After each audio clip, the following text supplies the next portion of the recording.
सो सांग माने आज आसचु केक शॉप एटू केक नबु।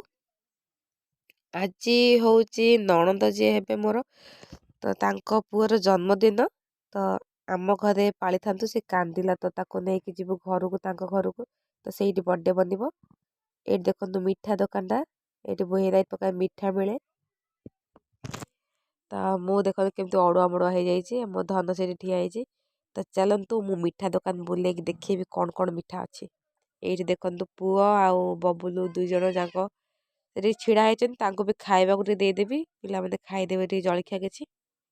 मो रोशन चॉकलेट खाए जिद्दी करता तो देखो भेराइट प्रकार मिठा मालपुआ रसगोल्ला तो बहुत सारा माने मिठा बहुत टेस्टी टेस्टी मिठा।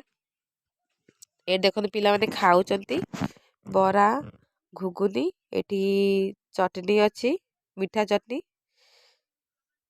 तो पिला मते खाइला परे पुणी जीवु नणंद घर को। सो सांग माने ए केकटा आनिथिलु आउ ना भी लिखिथिलु बबुलू तक ना।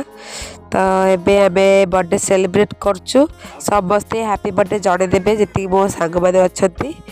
आउ एबे सबु फैमिली मिसिकी केक कटाकटी कलु आउ मो ताको खाइबा को देली केक आउ समस्ते एंजॉय कलु बहुत आ बहुत खुशी है सी भी छोट छुआ। तो मत सब छोट छुआ मैंने गेल करवा धरवा बहुत भल लगे। तो देखु नाच कर से ये मो दोस्त भी ठिया। तो ये देखु मो नणंद से छोट पुक धरिकी ठिया। तो से देखु केते खुशी होची पिलाटी।